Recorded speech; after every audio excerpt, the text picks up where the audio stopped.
from Aethir. Hey guys. I think. Hey Mark, welcome. Hi Mark.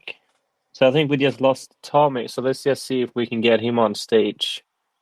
Again, seems like you have some kind of connection issues. There, I can see him. Let's invite to speak. Okay, Simon, you can take care from here. Yes, I will. I will start off and do some brief introduction while we wait for Tommy to get on stage again. So first of all, I'd like to thank you all for joining in and listening in to this AMA session. It's real nice to see so many people here, and I would also like to welcome our speakers, of course, who have decided to participate here. We're really glad to have you all here. So together with some of these key players in the industry who is really paving the way by providing the technical and physical infrastructure to build these kind of applications we'll discuss today. We'll dive into the synergy of AI and Depin today. So we have seen a lot of buzz in this market cycle around Depin. So we will try to explore today how these technologies are paving the way for a safer and more efficient future, and also how they can be combined to drive growth and adoption of Depin and decentralized applications even faster and further. So first of all, I would just like to say that you also have a chance to win an early Genesis reference code for the Privasea POH DApp today. So in the very end of the session, we'll do a small lottery. So anyone who has left a comment or something in the chat will have a chance to win this reference code. So just go there, write something fun, I don't know, whatever you feel like, and we'll do a small lottery in the end. I thought that we could just begin with some kind of roundtable introductions first of all, so we get to know our guests better. So why don't you all just tell us a bit more about your background, what you do, and what you're working on currently? Why don't you go first, Mark? Stage is yours. Hey guys. Yeah, thank you for having me. Very excited about being here this evening. A little bit of background about myself. I'm the co-founder at Aethir, and we build an enterprise-focused GPU compute marketplace where data centers, tech companies, enterprises, crypto mining farms can all connect and contribute their often unutilized GPUs, or underutilized, I should say, to earn rewards. And then on the other side of the marketplace, buyers can now take advantage of this new supply, higher performance, and often significantly lower prices than they'd find anywhere else. Wow, sounds really interesting. Thank you, Mark. How about you, Tommy? Why don't you tell us a little bit about yourself and what you do? Yeah, sure. Thanks, Simon. I come from a background in physics and then ML. And for a few years now, I've been working at Foundry, where we really focus on supplying accelerated compute to decentralized protocols. So work with a bunch of protocols, BitTensor, Akash, Flock, supplying them data center grade hardware. So A100s, H100s, and yeah, making kind of that strong commitment to Web3 protocols rather than locking them up with the big guys like Disney and etc. Cool. Thank you, Tommy. Real nice to have you here. And what about you, San, at Flock? Yeah. Hey, sorry, I just used our official account to join, but yeah, cool. So No problem. my name's Dan. CEO and co-founder of Flock.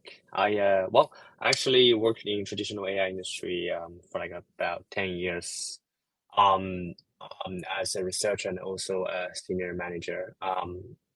So I majority of my time was in research and natural language processing, knowledge graph, all this traditional AI industry angles, until one day I just realized federated learning can be a very killing technology when it comes to decentralization, and it actually can make decentralized machine learning happen. So that's where I decided to join, to actually join the Web3 industry, right? To co-found Flock, and then we've been trying to promote what Flock is doing as a research topic. So we publish papers on top journals, top conferences about Flock as a technology term. So the name itself is actually a pun. It's a combination of federated learning and blockchain. So Flock. Right. So I'll explain more maybe later. Thank you. Sounds really cool. Thank you for being here. David, do you want to do a brief introduction of yourself? I reckon most of you already know him, but it's short. Yep, sure. As part of the organizer here, thank you so much for all the guests today to join us on this DePIN+AI AMA today. So my name is David. I'm a founder and CEO of Privasea. We are also decentralized infrastructure for making AI inference and using fully homomorphic encryption. And we're based on Dama's concrete ML to building FHEML machine learning pipelines to apply to machine learning or AI applications.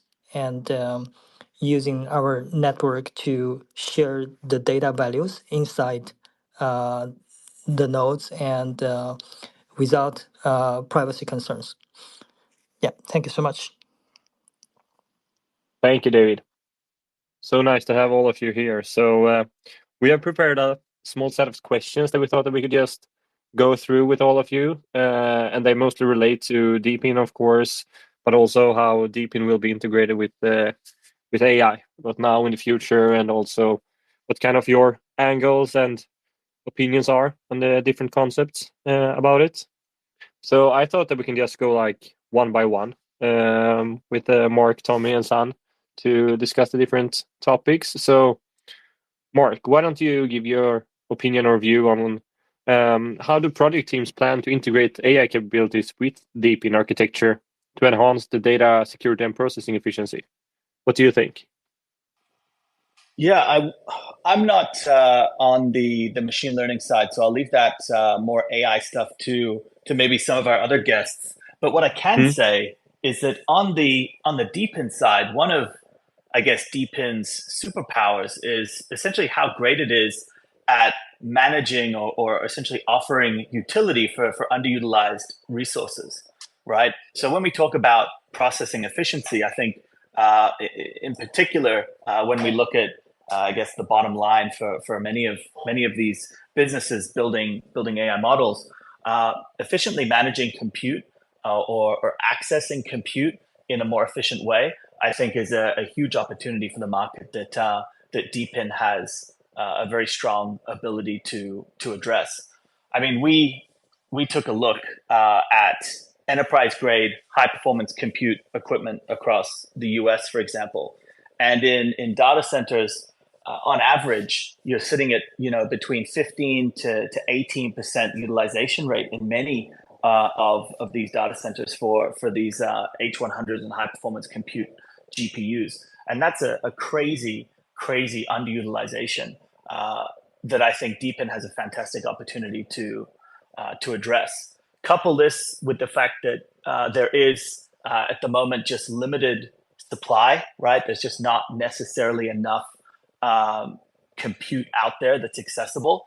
And you look at the percentage of that compute that's being bought by companies that necessarily have the ability to expose that hardware to other companies once it's purchased, right? They're essentially buying it for internal use cases. And from what I'm seeing out there, a large portion of these companies are kind of FOMO buying their hardware in their kind of attempt to get into the AI ecosystem. And they're buying essentially ahead of their skis, right? And they're overestimating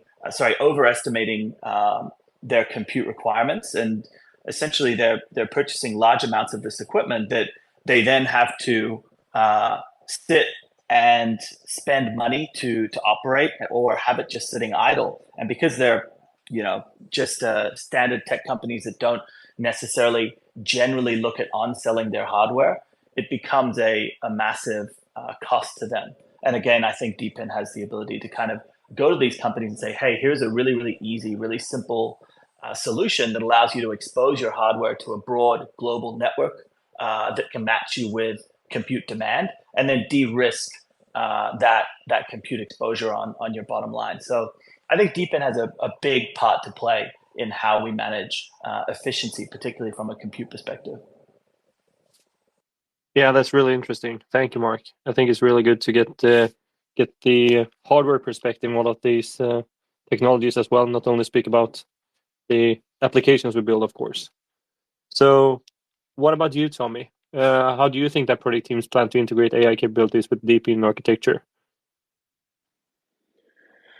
Yeah, I've definitely taken a strong pro-privacy stance. I think it's critical for a lot of really useful ML applications. That's why we're excited about projects like Flock and privacy. And at the Foundry level, that's why we want to commit GPUs to them. Much more generally, I think DePIN is actually really the only solution to allow Web3s to tackle these problems.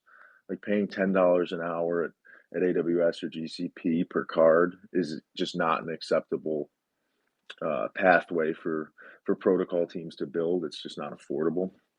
DePIN marketplaces allow founders to use the inherent benefits of blockchain, right? Like its distributed nature to train on data without violating privacy.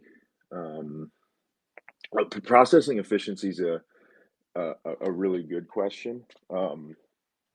I think, right, you're always gonna train more efficiently in a centralized manner, but I think by targeting kind of different use cases, that's where you really see the benefits of blockchain. And again, that's why I think Privacy, Flock, these are just really really well-positioned projects because they're using the inherent benefits of blockchain to solve problems.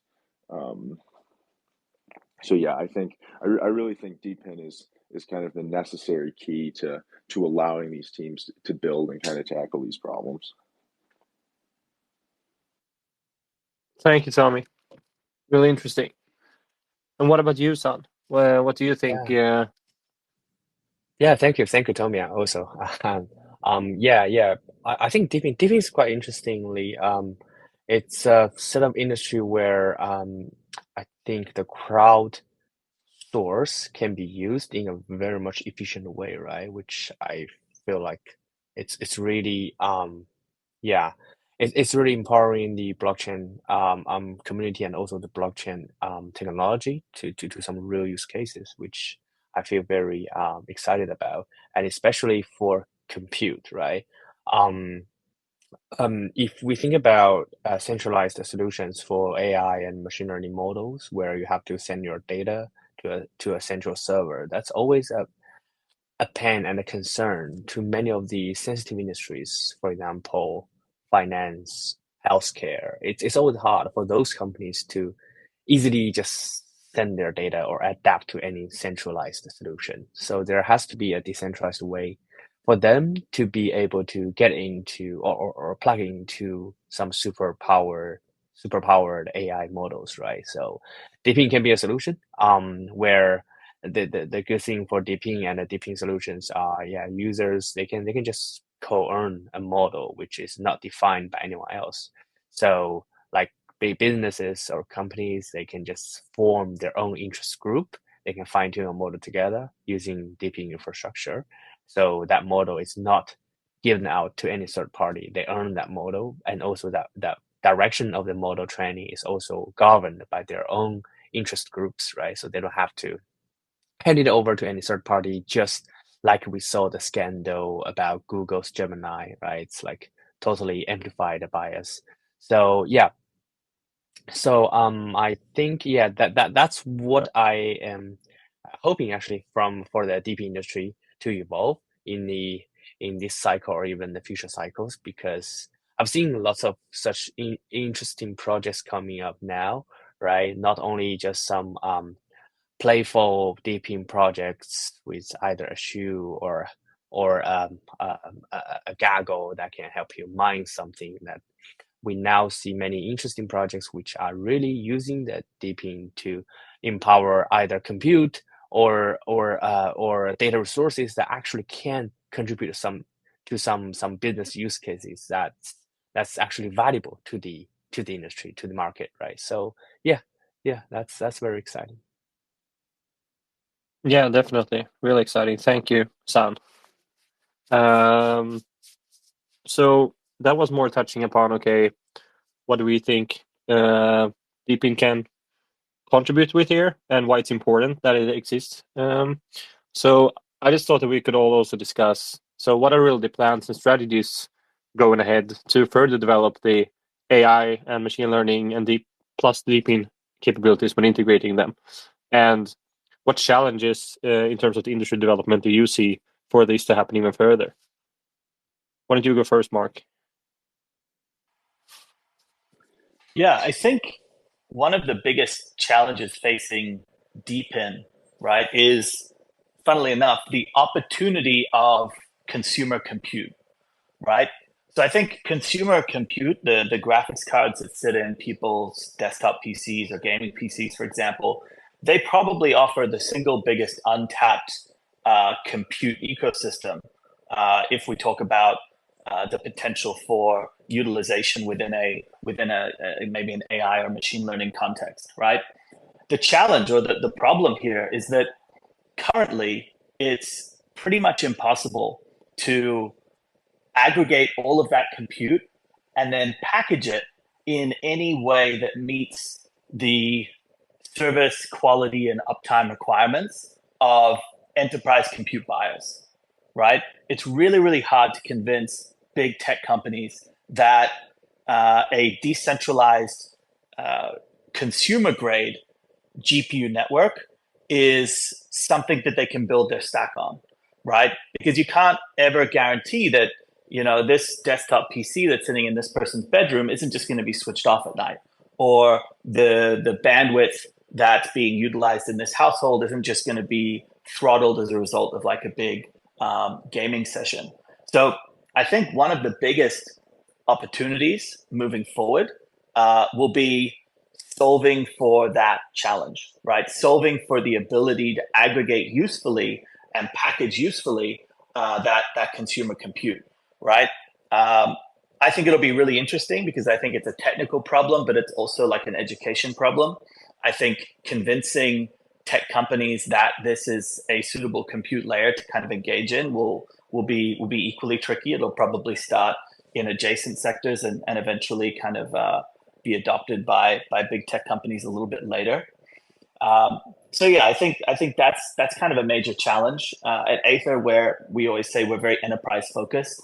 So actually all of the compute within our DePIN is actually enterprise grade, sitting in data centers or connected to enterprise grade network infrastructure. So we don't actually have any consumer grade cards in our network at all. We've got 44,000 GPUs connected to our network, and none of them are kind of consumer grade. And that's because at the moment we just can't sell them. We can't package and sell them in kind of any useful or meaningful way. But one thing that we have done, which I think is really interesting to kind of talk about, is we actually announced just 2 days ago or 3 days ago now the launch of what we call the Aethir Edge. And it's a new consumer mining device, right? So it's a box about the size of a Sonos speaker.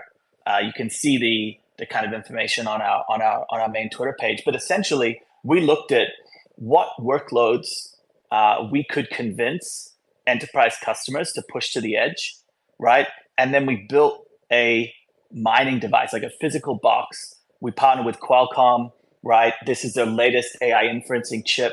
And this box will essentially unify that consumer edge compute layer in the best way possible that we could think of, right? In the short term, to create this kind of bridge between enterprise compute and that consumer edge interface. So I think this is really, really cool. That's called the Aethir Edge, and that'll go live in the next kind of couple of months. But yeah, long story short, consumer compute's simultaneously like the biggest opportunity, I think, at least from my perspective, but also probably the hardest piece to access at the moment. Yeah, really interesting. Thank you, Mark. What about you, Tommy? What do you see as the main industry challenges for development when integrating AI into DePIN technologies? I think at a technical level, the biggest challenges are obviously around the ability to transfer data efficiently and the ability to protect privacy. I don't think there's much value in doing, massive foundation model training across GPUs that are distributed across the world. You're kind of taking on untractable problems there.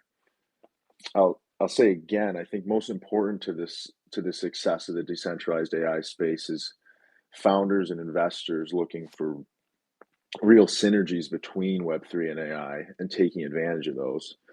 To me, that's looking at distributed techniques like federated learning, using blockchain incentives to bootstrap supply of edge node compute, and optimize for response time, right? If we can have AI models sitting at the edge. I'll definitely echo Mark that this is, in my opinion, like just a massive business development challenge that Web3 faces here, right? Web3's reputation outside of Web3 is less than spectacular, but I think we have a unique position here because GPUs are in such demand, because AI is in such demand. People don't necessarily have an option to go elsewhere, especially if you're talking about accessing, high-powered compute. That's why Foundry, I think, is so committed to being as professional a GPU provider as possible, right? And kind of supply, state-of-the-art HPC to these compute marketplaces to ensure good end user experiences. So I really see it as an opportunity. It's a challenge for sure, but it's also an opportunity. And if we can capitalize on this elevated demand of GPUs and the scarcity of GPUs and drive real end user adoption, we're kind of overcoming a massive hurdle as far as traction in Web3. And I think you're going to see the entirety of crypto benefit from it. Thank you, Tommy. Really appreciate it. Real nice insights. How about you, Sad? What do you think? Yeah, I feel like similarly the capability of what DePIN can do, right? Because currently there are still some let's say the limitations of the hardwares on the DePIN side. Whether it's really so Web3 or the crypto world, they have a vast majority of users, but not necessarily everyone holding a 4090 graphics card, right, that can efficiently participate into AI training or even fine tuning, right? So yeah, that's the thing. Like the accessibility to those high compute powers are not to everyone. But if you want to do DePIN, you want to decentralize the world, you want something that everyone can hold, right? Everyone can use. So whether or how you can design your framework, your protocol that can encourage everyone to join training together or join inferencing together. So that's a very important task, to be honest. I feel like if you're just wasting some compute powers from a vast majority, I think that's a waste to the whole society. I really want to see more projects coming out to the industry that they can actually really using DePIN, really using taking advantage of this vast this large market, but actually using them to some real use cases. That's for one. And then the other challenges I think is also about how DePIN can actually use AI to solve their own problems, right? So because I'm standing on the point of AI project, but I know there are many DePIN projects where we can also think the other way around, kind of like the AI agents or AI capabilities that can be used to the DePIN projects to, for example, optimize graphic cards usages or even electricity usages, right? Just to make things even more optimal for when it comes, so when this thing happens in centralized world, maybe it's all just a rule-based decision, or it's all just a centralized decision by one set of algorithm. But maybe this can be done dynamically based on interest of every different users, right? So either AI training or whatever use cases DePIN is doing, that can be more efficient. So yeah, I think those are the interesting point. Also the challenges that I want to see, many more projects can come up and so. Yeah, thank you, Sam. Really insightful. So I thought that it would also hand over the word to David to kind of wrap up the first two questions and what his perspective is. Yeah, thank you, Simon. Thank you all the guests. I'm kind of agree with almost everyone here. Mark and Tommy, they speaking about the resource management by DePIN, which is on the computation resource side, which is I think it's quite important as one of the characteristics from the DePIN network. It can optimize the computation resources usage, and I also quite agree with Sam, and further learning on the training side is definitely has big advantage on managing the models and decentralizedly for inside the decentralized network, and quite super. And also I heard Mark about the. I actually seen this news a few days ago about uh, the the competition a consumer node called Edge by Acer, and I'm quite excited about it because I think that is probably one potential solution to solve one of the challenges for individuals to join in DePIN and provide resources on the inference part, because I guess the edge computing can solve a lot of AI inference application uh, very efficiently without centralize all the computation in the cloud or in the computation pools, and that is something I want to address this with.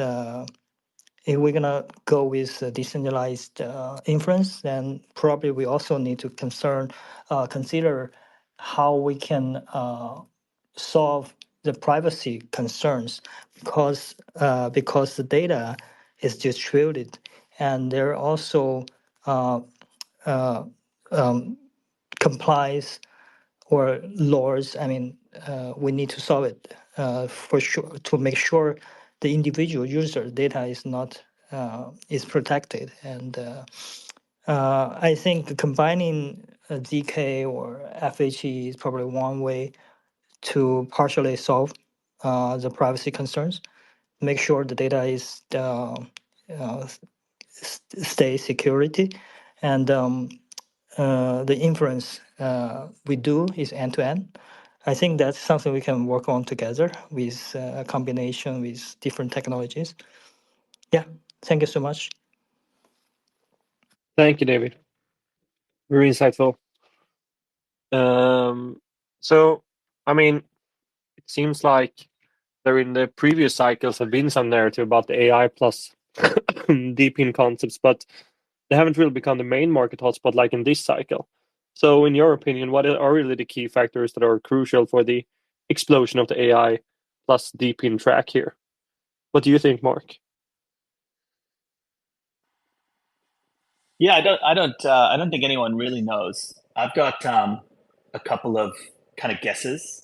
I guess first of all, I think just looking at DePIN as a persistent narrative, it's probably one of the most familiar narratives to people everywhere, right?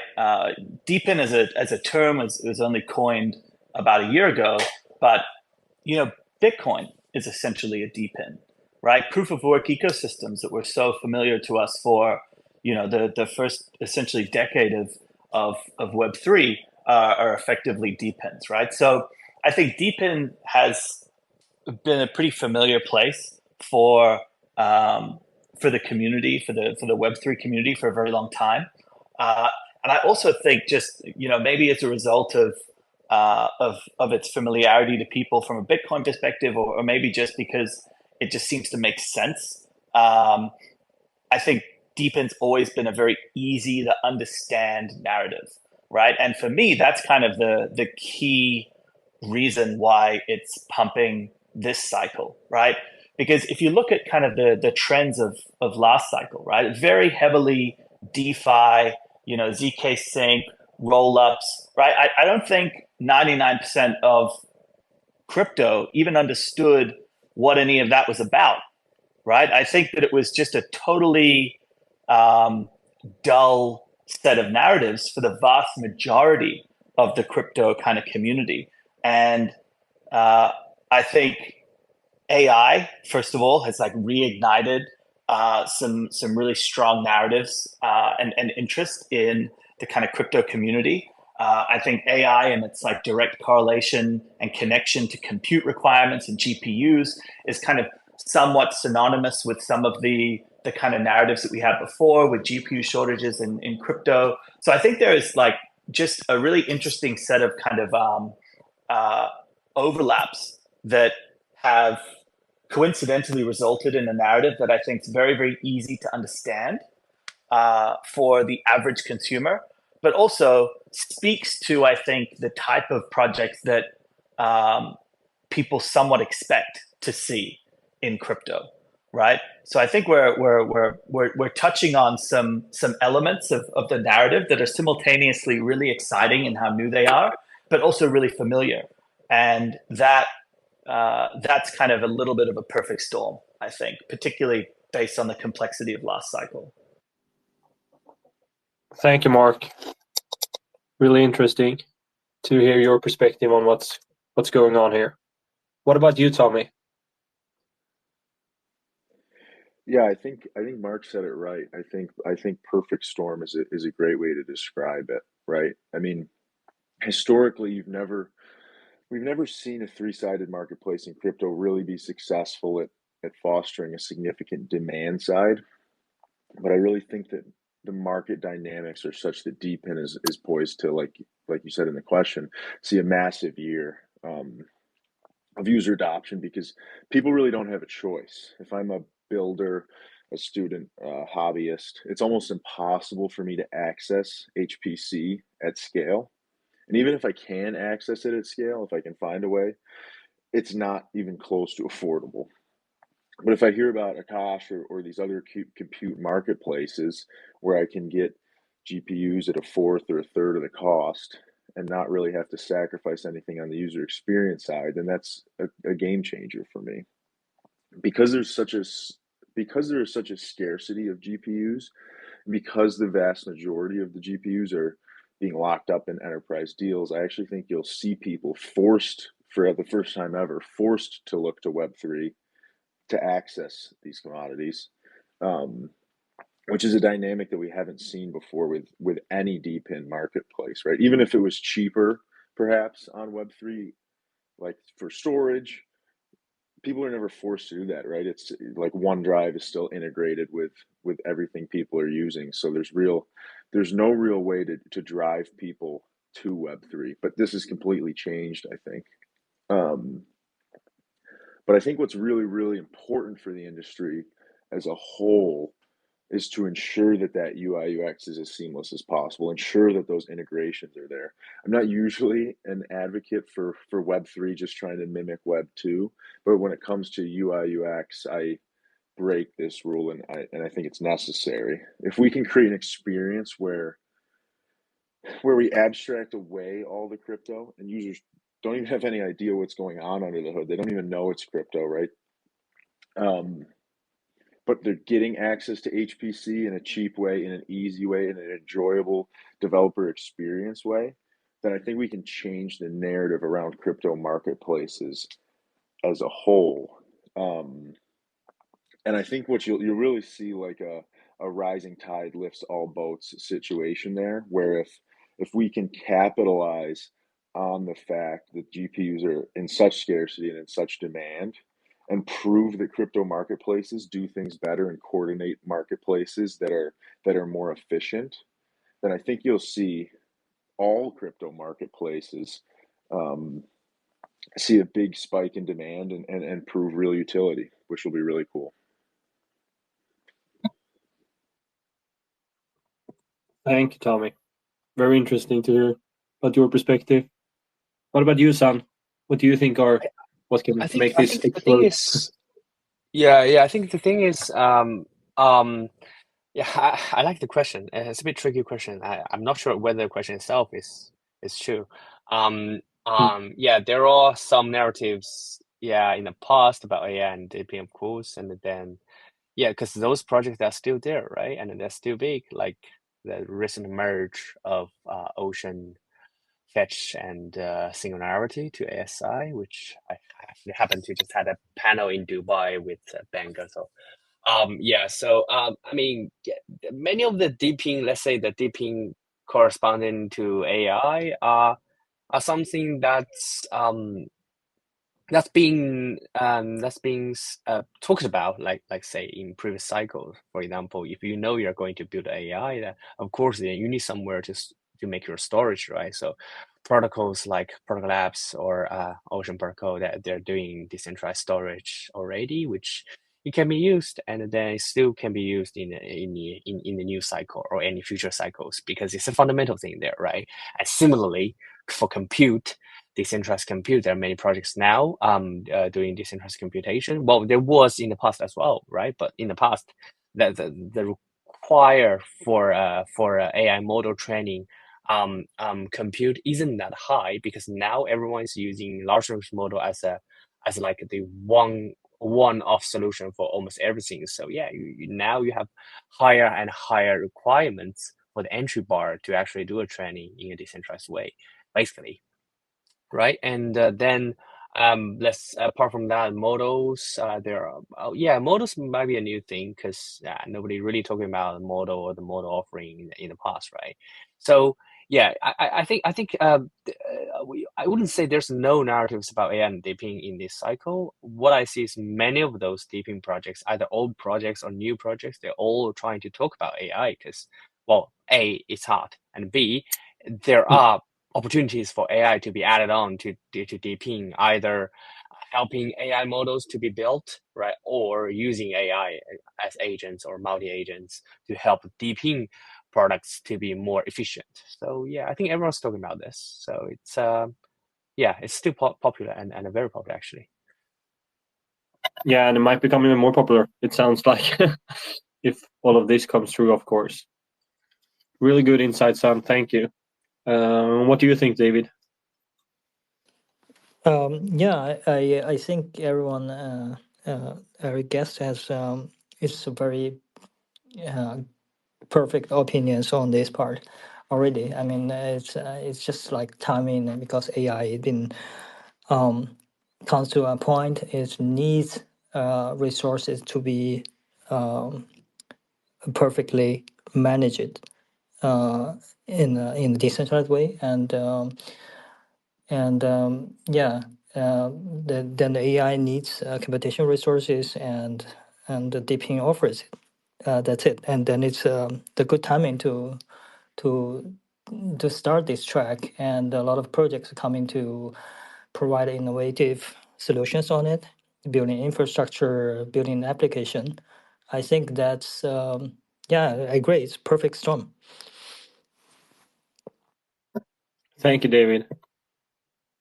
So, David, now when you already are speaking, we would also like to know what kind of inspiration and vision led every founder of Privasea here to design and launch the product, both from an end game perspective, but also what kind of problems we aim to solve in the future. And this can also be related to the DePIN that we are discussing, of course. Yeah, sure. So Privasea, so basically we have like two fundamental products. One is the DePIN network we are building as infrastructure, which is we formalize FHE machine learning pipelines and apply it to all kinds of applications we can find in the space, and make it decentralizedly. And this is the infrastructure we built, and we actually started quite late on building this infrastructure. It's actually mid of last year, and we learned from a few other very successful DePIN projects from many different perspectives, technology-wise and token economics-wise. I mean, we learned quite a lot from them. So basically, we designed this as also a kind of resources. We kind of crowdsourcing this, one of the resources to public, and building our network by token incentive ways. So we launch kind of utility tokens, and these utility tokens can be used for staking to make sure the participants are eligible to become miners or register as service provider here in our network. And then for each individual miners, we help them to apply our software in their nodes, and they're able to host those FHE machine learning models. And the purpose of having FHE involved is because we want to circulate the data values instead of the data itself. You know, in traditional decentralized network, when you want to building a kind of data market or AI market, there is always issues like it's so hard to identify the data ownership, right? I mean, yeah, Flock probably knows quite well because they're working on better learning, and data ownership is so hard to identify. So it's better to not share the data itself, but share the data values. So there are several ways to do that, and definitely FHE is one of the ways we think about from the infrastructure perspective. It's easy to design the network, but very heavy on the computation side. Since we outsource computation resources to public, then we probably got unlimited computation resources by different ways. So we solve that by the DePIN characteristic.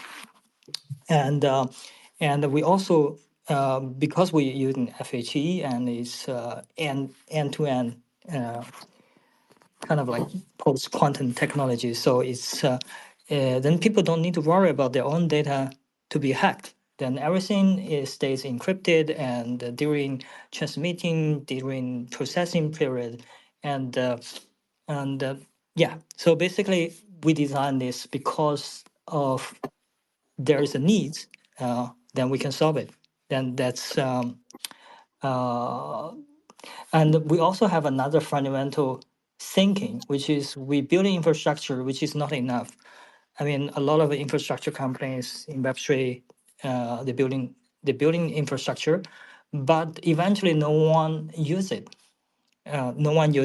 So the way we want to solve it is we also have to build an application for end users, and that is from the demand side. So building the DePIN network is basically we prepare from the supply side with the computation resources, with all the consensus in the DePIN network to provide enough computation. And on the application side, we build, which is the other part of our application is a proof of human application, is reach out to the end users from demand side. Then everything in this network is become like closed loop. Like we have demands, we can create end-to-end DApp with proof of human, and people can use it to solve different issues in the Web3 domain. Like for example, NTCP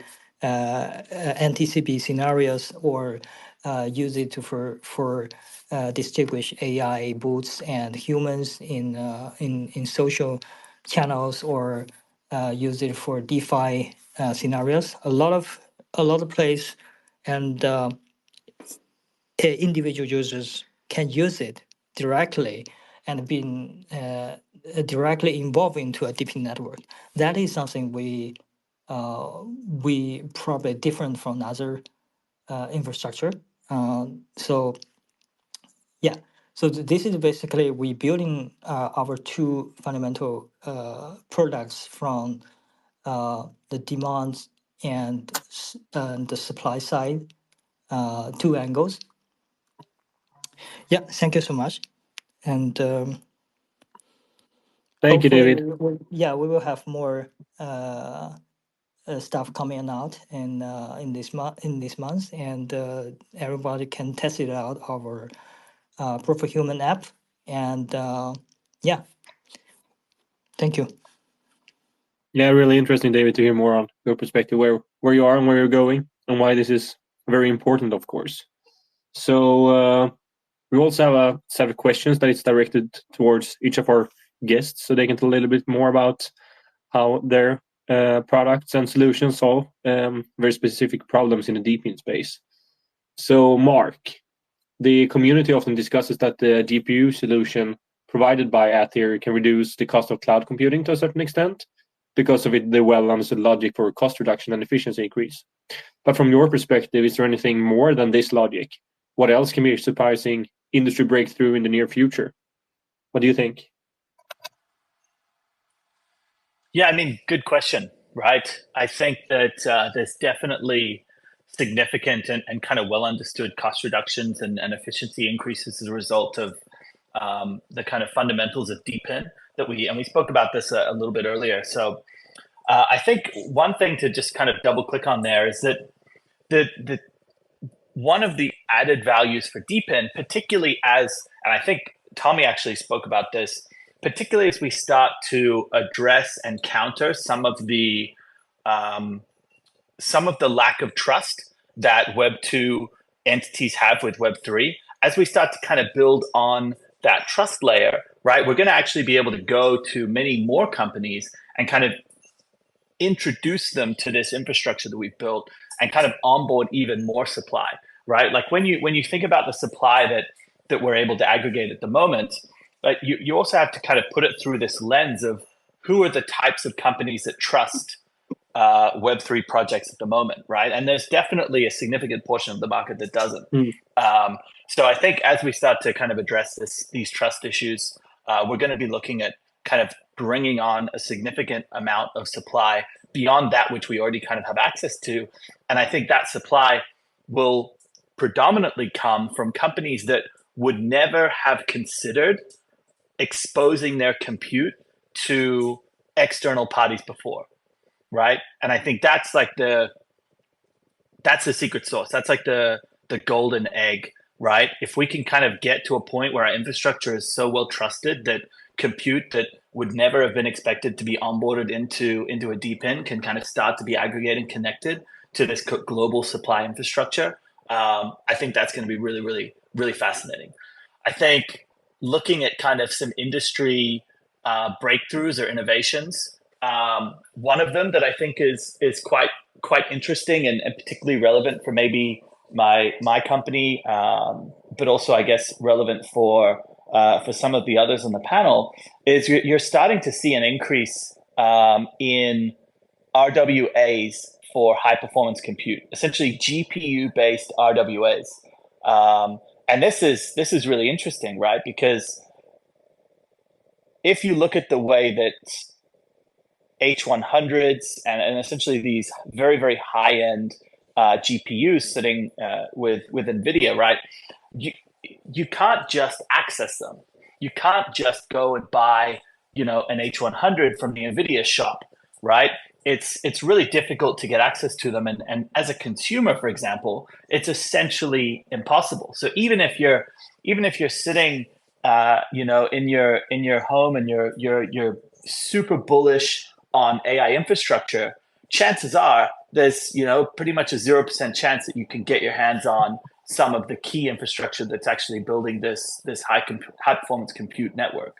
But RWAs are kind of this fractionalized capability to give consumers the ability to purchase a piece of H100 compute. And it also de-risks the ability for a fund who may actually have the chops to qualify for this kind of NCP license that NVIDIA requires, right? They may de-risk that decision with an RWA.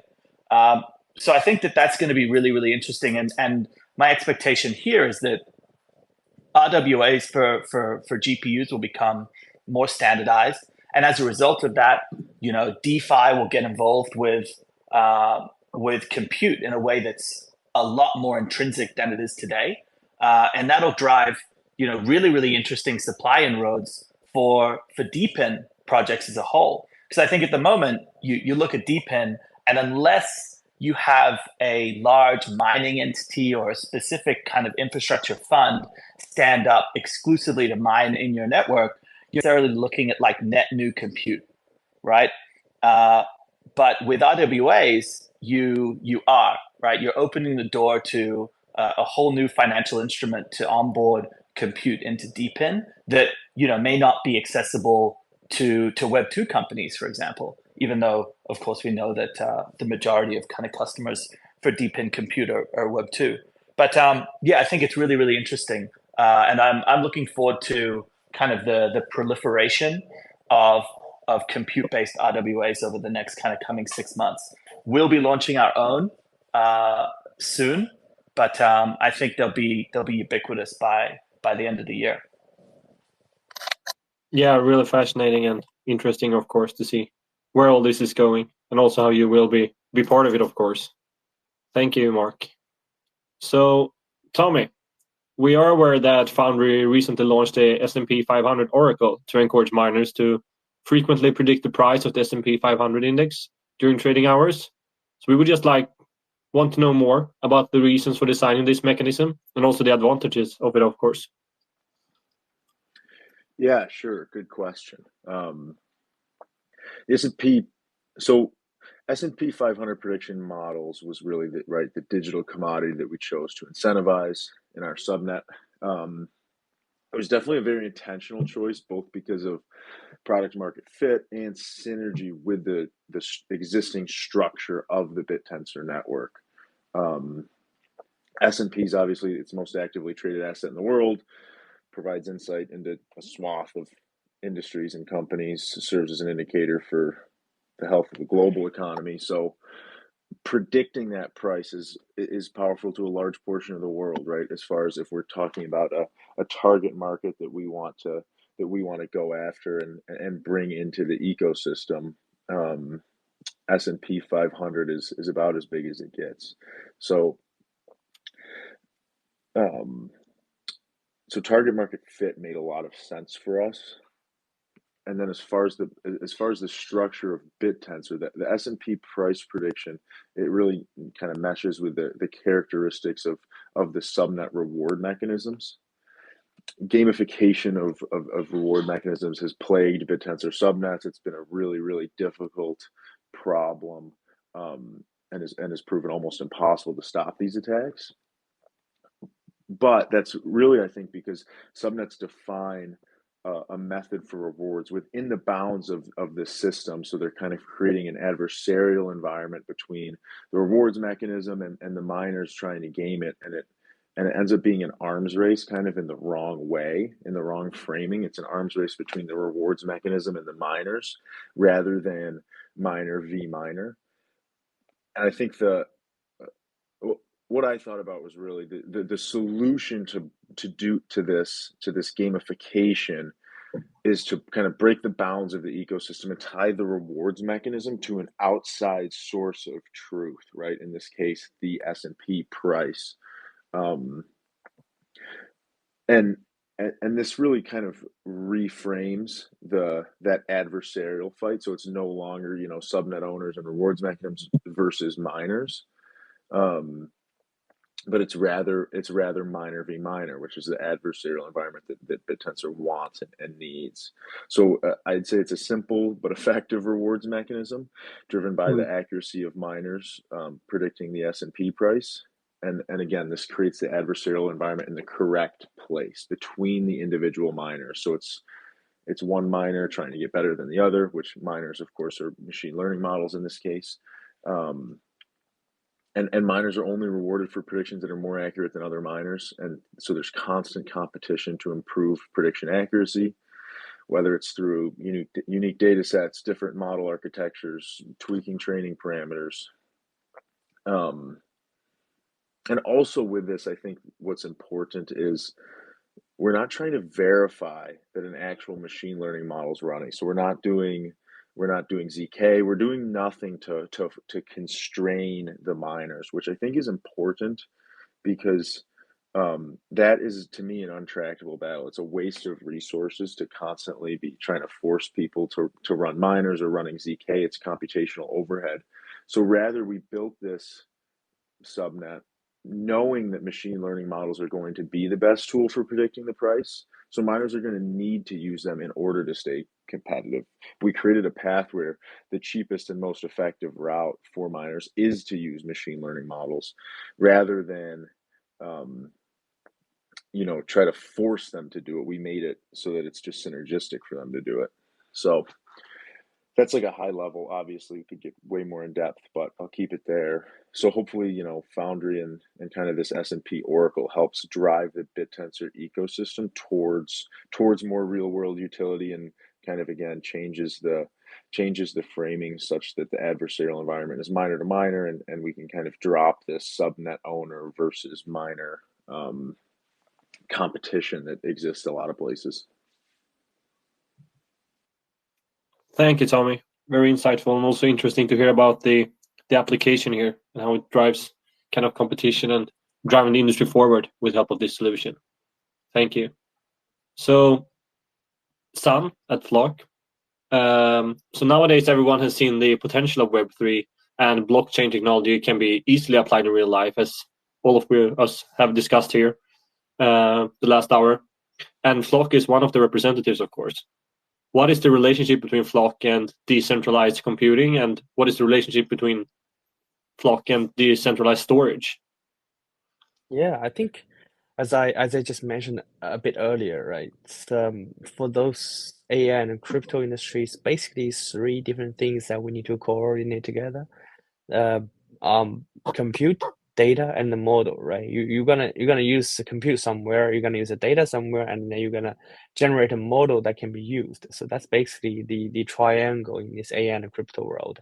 In the infra layer, of course, above this layer, there'll be applications where you can just use the model and then build different agents for different use cases. So yeah, of course, naturally, where Flock sits in is model side, where we work closely with compute and the storage providers. So well, I know Mark is here, but we work with other competitors in the ecosystem, say like IONET and Cache, to provide the compute, and also work with storage providers. Sorry, Mike. Storage providers like there are ways like centralized or decentralized ways. Either you store in IPFS or Weave or S3 bucket.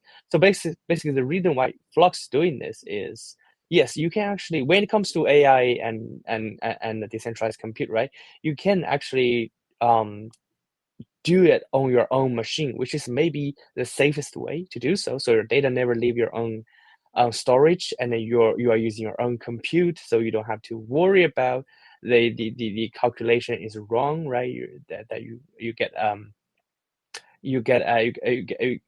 get tricked by any compute providers, something like that.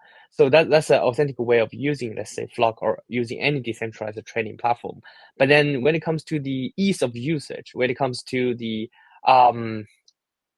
efficientness of decentralized trading, maybe if there are options for people to log on to a website and then just one click, the provider can help them call up a decentralized compute, call up a decentralized storage, and everything this user do is just to provide maybe some of his private data, and then join the training and fine tune the model, and then evaluate the model in a way that he think is right. Then that will make user experience much better, right? Just like people nowadays using MetaMask for their wallet, but it's not the authentic way of using wallet, right?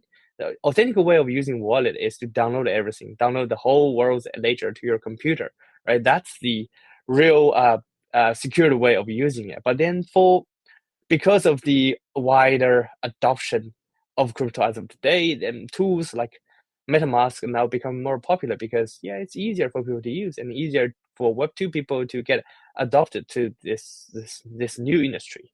So I think that's where Flock sits together with decentralized compute providers and storage providers. What we're doing is basically to fulfill this triangle: model, data, compute, and then make the barrier for people to join decentralized AI to be lower and lower, to basically welcome more people.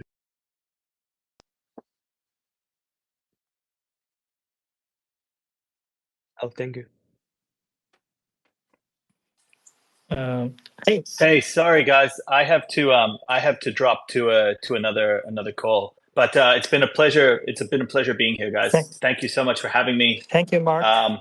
Flock, we're gonna talk. Yeah, we do. It's outrageous. We do. Right? We do. Yes, of But course. it's been a pleasure, guys. Thank you so much. I'll chat with you all soon. Thank you. Thank you, Mark. Bye.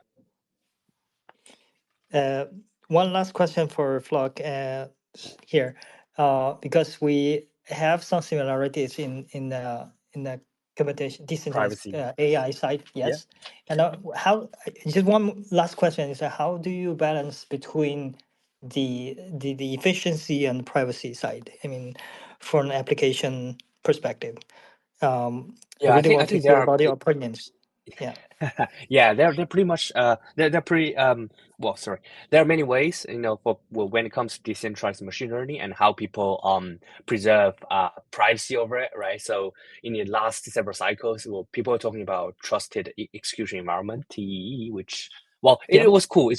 It was a brute force solution, which is very cool. But then because major hardware manufacturers, they decided to abandon the chip like SGX, right, on the retail side. So it's not then suitable for Web3 anymore, because for Web3 we want to encourage everyone to join as a validation instead of enterprise level chips, right? So that's and also there are other ones like FHE, which I know Privasea is doing, and it's actually a pioneer in this industry, and also ZK providers. So I think for us, for Flock is more of a training framework that we can actually work with any of this newly privacy preserving technologies to expand the usage and also to boost the efficiency. Like we had a paper just published several months ago about ZKFL. So basically it's Flock plus ZK to do their privacy, which I think maybe, David, someday we can also draft a paper together about FHEML,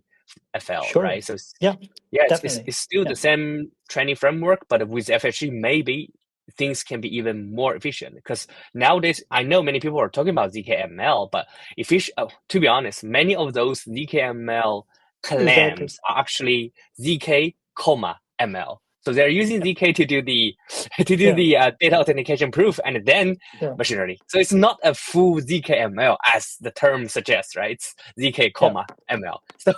So I really want to see one day, we can do a full cycle machine learning decentralized in a private preserving way. But we're on our way. And as you said, David, the efficiency is a very important issue. And if privacy can resolve this in a beautiful fashion, of course, it will be really, really hype. Yeah, I fully agree. Thank you, Song. Let's talk later, privately. Yeah, sure. Yeah, thank you.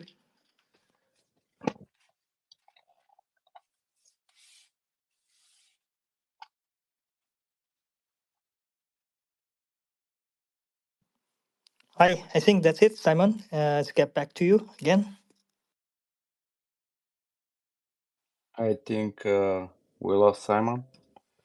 Yeah, I think today we have pretty much talking about everything in the DePIN and AI track. And we have a lot of insights from those wonderful guests here. And thank you, Mark. Thank you, Tommy. And thank you, Son.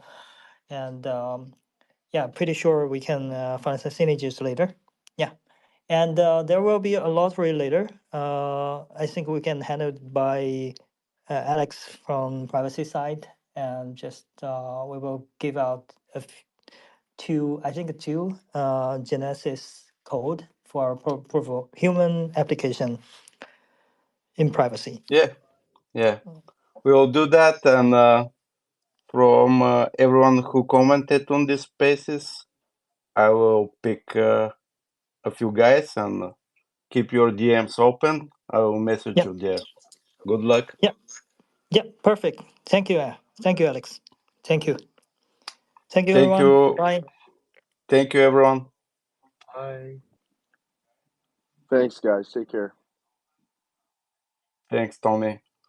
Thanks, guys.